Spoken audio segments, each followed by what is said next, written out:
Wat ga je doen, Tom? Ik ga een Zoom-meeting houden met de International Alliance of Libertarian Parties. Met afgezanten van Rusland en Venezuela. Allemaal libertariërs die samen strijden voor vrijheid over de hele wereld. De Zaag. Door Den Haag. Hello everybody, my name is Sergei Karnavsky and I am a chairman of the Libertarian Party of Russia. The Libertarian Party of Russia is obviously a political party and organization, although I must say we are not formally recognized by the Justice Department of the Russian government. We've had several tries, but for them we are just either don't exist or some sort of a suspicious organization, but our political party that unites Russian people who agree with the political philosophy of libertarianism. And libertarianism, to put it very simply and very blunt, is basically a suspicion and distrust of coercion. Coercion as a method to rule other people's lives. We believe that only people themselves should rule their lives, that you own yourself, basically, that your life, your work, your property belongs to you, not to a collective, not to like a family, a religion, a government, and so on. And only you can decide what to do with it and bear full responsibility for what you've decided. And we had, as a party, we had in recent years several representatives elected on municipal and local levels. And for like unregistered organization, it's I'd say it's quite an achievement. And lately, well, we all know what happens in foreign politics and with all the conflicts, and the area of liberty, the area of freedom is sadly shrinking in Russia as in throughout the whole world. So in a sense, maybe what we experience in Russia, it could possibly be your future, and you should basically take it as a warning, because right now think about freedom and fighting for freedom looks more actual and more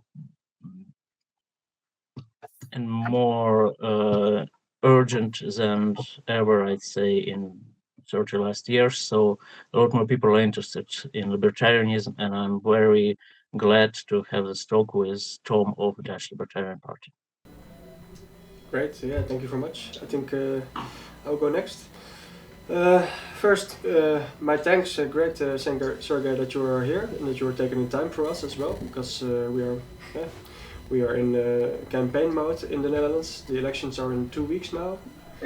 And so I'm Tom. I'm the party leader at the moment. So I'm not the chairman, but the front man of this campaign, trying to get elected. I'm also like in the municipality, city council member. I'm a local politician. We have some seats across the country with libertarian-minded people who are in local government, but not yet in the federal government. So the elections are now for the federal government, and we're trying to get more seats because we feel that the movement is growing. And exactly as you are saying, I agree full-heartedly that it's more urgent than ever. I have spoken a lot with a few members of the Russian Libertarian Party here in the Netherlands as well. There have been some local members of you that are residing here in the Netherlands. And we've had some protests against chat control, and also at the time that Telegram was being persecuted and the founding member of Telegram was being persecuted, we had some protests here in coherence with the Russian Libertarian Party and the local members over here. So it was really fun to meet them. And at the moment we can see that the European Union is acting more and more like maybe the Russian government is a totalitarian, especially at surveillance and controlling our speech and our chats and how we communicate with each other. So it's very urgent, I think, to have more libertarian ideas in the government. Yeah, Tom. That's very true what you said, and I think just a bit outside of European Union, but the recent news about mandatory digital ID in Great Britain is a perfect textbook example of what we're talking about. Because when you have a hammer, all problems look like nails, and when you have a coercive institutions such as government, all problems seems to be like just a way to introduce a bit more coercion, and that's a digital ID British initiative, which basically doesn't solve any problem but give more power to government, and that's supposed to be like a good thing, which it's definitely not, and it's sad to see that European countries often, way more often than is necessary, and I would argue it's never necessary to increase government power, but they take this road more and more, and it's very dangerous, and it's actually, I'm very hopeful to see that more and more people are waking up and seeing like this is not right, this doesn't solve any of our problems, and this is just not right. Yes, for sure. And what we can see is that the left wing and the right wing parties are doing the same thing all across the world. It's like this agenda of more control that is just being implemented. So you were talking about the UK, and over there the digital ID is being pushed by Keir Starmer, who is of course of the Liberal Worker Party. But here in the Netherlands, the biggest party is at the moment is the Conservative Party of Geert Wilders. But he is saying the same things, and they are also pushing for digital ID. And just like Keir Starmer, they're saying, well, immigration is the biggest problem. So now we need more control. And they create this fear in the public to implement the control. And this is what we see everywhere. But I have a question for you, because as I said, I've spoken a lot to the Russian members of the Libertarian Party, and they say that your party, as you said, is not being accepted as a national political party, and that they are coming here to the Netherlands because they are being persecuted in Russia. Can you maybe talk a bit more about the situation over there for libertarian? Sure. So it doesn't have so much to do with libertarian specifically as with the Russian position as a whole, because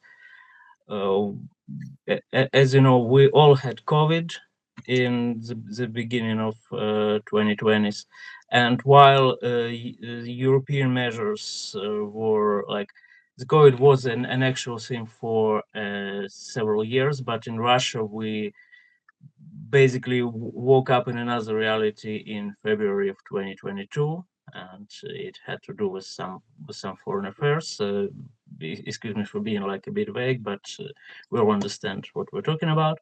Mhm. And after that, we had a military draft in September 2022, which caused thousands and possibly millions of Russian people just flee across the border, flee to other countries, and basically it became in our history we have sort of like a waves of immigration, and like the first wave was after the October Bolshevik Revolution, like the third wave was in late Soviet Union, and right now we have like a fourth of fifth immigration wave, which is may just outnumber all previous.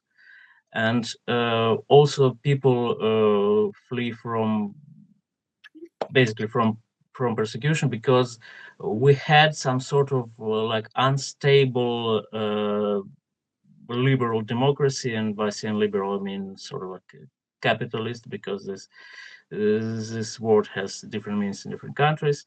But we had it in 90s, and it was a time of like a great economic instability, and it wasn't really popular. So when when Putin came to power and said, "Hey, we need like a strong leader who like takes out of this mess," like a lot of people decided to do that, and as old saying goes, like sell their freedom to get their safety, and as usual, we didn't get anything out of this. This is never a good deal. So yeah, in Russia now it's illegal to criticize government in certain ways. It is you can be persecuted for speaking about what you think on foreign affairs, on internal affairs. It is illegal technically to call via Telegram and WhatsApp, and it's not people are not persecuted for that, but internet providers are supposed to suppress this, and the internet becomes less and less free, and it's even more so than in the rest of the world. And basically, we have like a government which represses, and so far we don't have.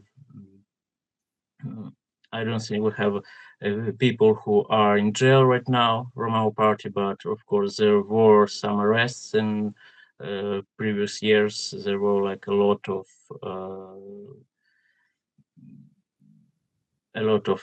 fees. The word is escapes me for a moment, like basically monetary punishments. And some people are just called foreign agents, and this is akin to what actually happens in USA right now. And I would advise like anyone who looks at this and says, "Hey, it's against the left, so it's a right cause." Like it's not a right cause. We have in Russia, you can be called a foreign agent. Just they don't have to prove it anyway. They don't have to prove that you even know a foreigner, any foreigner. It just hey, we think that what you're doing is against the better interests of our government, and so it must be. It definitely must be inspired by the some sort of like nefarious foreign evil power, and that's why we'll call you foreign agent, and you have to write at the top of every like post and text and tweet you have. You have to write like, "I am a foreign agent. I'm recognized as a foreign agent," and so on, and you have to tell the government like everything about yourself. And a lot of people just run from this to Europe, which is still relatively more free, has more liberty right now. But like I said, Russia can be your future, and you probably should prevent that, because the situation with liberty in our country is far from ideal. Great, yeah. Thanks for the information.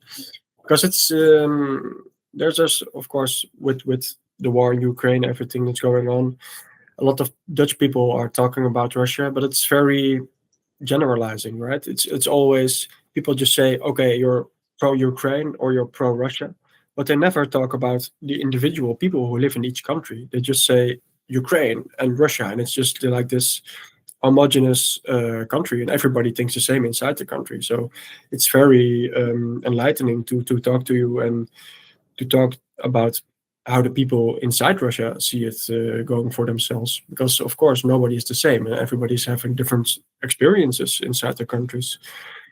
So this is of course why we libertarians are for individual liberty, not just nationality. So. Well, at the moment, of course, we are here in the middle of a campaign for election. Of course, your country is a very different situation. What is the current situation for the Libertarian Party in Russia? What are your objectives? What is going on at the moment? If there's anything going on. Sure. Well, every day something's going on, because right now, this week, the latest news from our government is they decided to up the taxes by 2% from 20. it's excise, I think, tax. I'm not exactly sure how to translate it, but it will lead to basically all the things will get a bit more Expensive? more expensive here. Yes. So sorry, I was trying to think of the opposite of cheap, but Yeah. nothing is cheap these days yet. And also there is an idea that we had sort of like a light tax mode for people who are like working for themselves. And this mode was in Russia for several years, and now they think about canceling it and just raising taxes on all people. And also, but we are often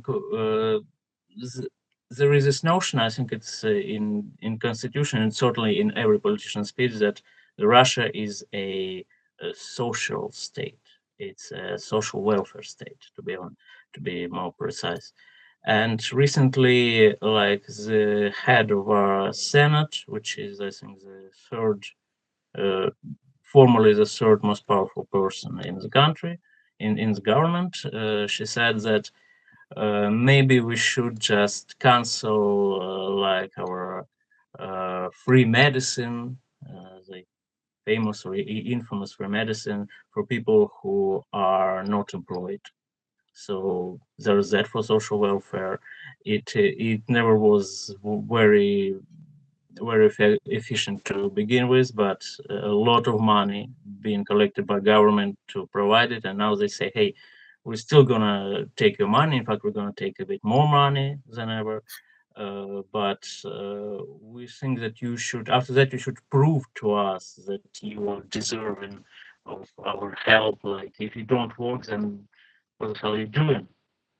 Like, we take your taxes, but why do you think you are entitled to any of that? And you know, libertarians stance on taxes, basically taxation is theft. That's one of the general points of libertarianism. So this is basically every day brings some more bad news. And as a party, we are like in recent years there were some legislative initiatives.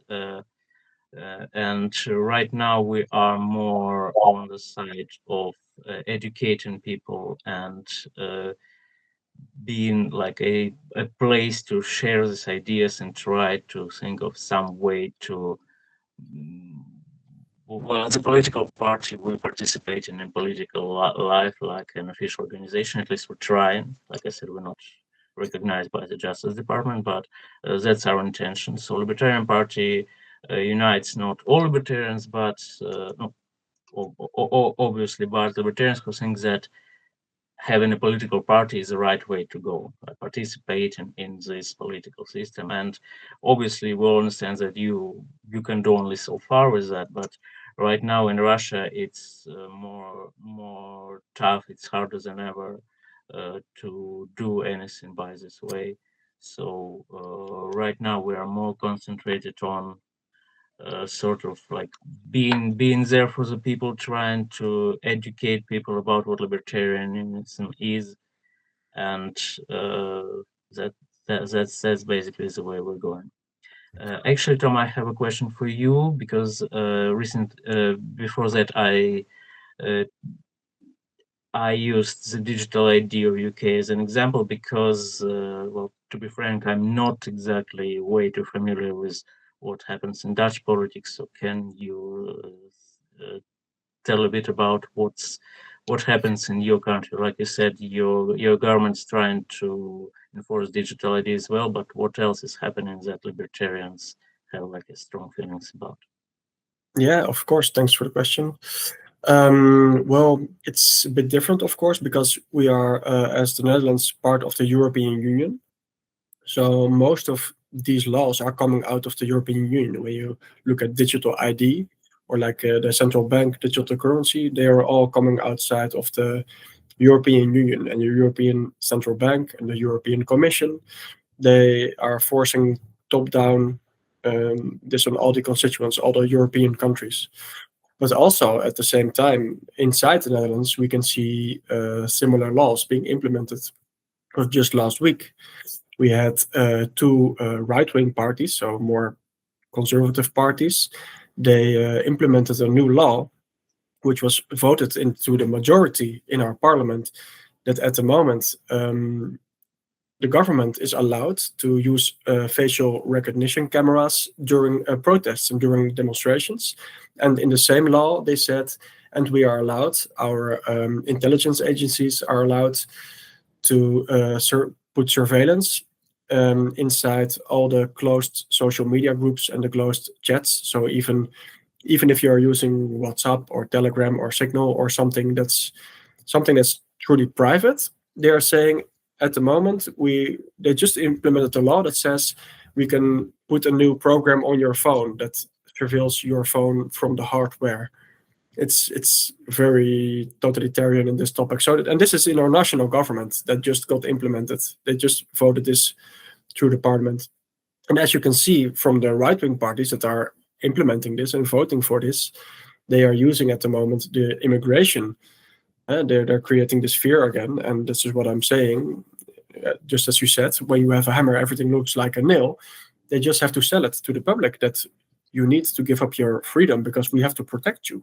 And this is at the moment what we are in, and you can see it happening every day. So for us, for the campaign, it's maybe positive because we can give feedback and say, people, look what is happening at the moment. It's happening right this moment, and we're trying to wake people up. But it's very hard because the bigger parties are getting all the attentions in the media, and of course, you probably know how this works. As a Libertarian Party, we are also pretty small. So I fully understand, and for us it's the same thing. We are our party started in 1993, and for all this time we've been more like an academic think tank, just spreading the thoughts of liberty and the Austrian School of Economics and what libertarianism is, and trying to get into politics is very important because we are seeking this podium, trying to educate more and more people.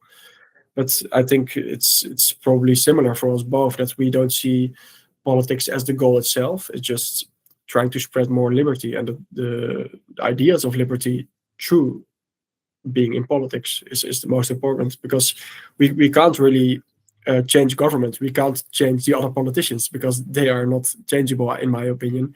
But what we can do is trying to educate the public, to push for the change, like bottom up and grassroots, to inspire people about the ideas of liberty. So this is what we're doing as well in the Netherlands at the moment. Yeah, Tom. So, but basically, both left and right, they say at the end of it, they say there are things more important than freedom. There are things that trump freedom, that beat freedom, and it's different things for left and right. But the very notion of, hey, we should forfeit freedom for like this and that, for like to get rid of immigrants, or to get government more power to like I'm not even sure what, like it's a power for the sake of power. And that's why I must tell that not as a politician, but as just like an ordinary citizen, I would love to have a libertarian representative, like in any way where I'm represented, because left or right, they are unpredictable. It's not a system of principles. It's not like some sort of political philosophy. It's a system of likes and dislikes. Okay, we love immigrants, we don't love immigrants, and so we want the government power to be used on our side, but not on our opponent's side, and so on. And you never can tell, you never can predict or forecast like what's left or right stance will be on any particular topic. Like, say, we are pro electric cars because it's it's a green future, but then we are against electric cars because, oh hey, Elon Musk is a weirdo, and so on. And the same people like just switch like that. And with libertarian, you always know what you got. You know what sort of principles they advocate, and principle is, hey, nothing beats freedom, because not only because this is like sort of like a very precious thing, which it is, but also because giving up your freedom never in the history of everything never solved a single problem. So whenever someone advises, hey, let's give up our freedom for this and that, it's never the solution. First of all, it's never in your interest. In your interest to keep your freedom, because freedom is basically power. And libertarians say, hey, your freedom is your power over yourself, and no one has the right to like coerce and consider. Yeah, great. And I see it every day now, because of course I'm in the interviews and in the debates with the other parties at the moment. And what you're saying is exactly right, because you can even see the other parties are just changing their stance from day to day, because they feel like, oh, this is what my voters want to hear, so this is what I will say. And this is how they use politics. And we as the Libertarian Party just have this red line. We are very consistent in our stance, and exactly as you say, what you see is what you get, because we are pro-freedom. And with the other parties, you never know what you're going to get. And so I think we need to wrap the interview up now. I want to thank you very much for your time. And I think for us and for our constituents and the voters, it's very important to see that we are a movement around the world, that liberty is not just a thing for the Netherlands or for Russia or for just a separate country. And the libertarian parties, we are working together globally under the International Alliance of Libertarian Parties. And I think it's very helpful that we help each other and to keep strong. So thank you very much for this time.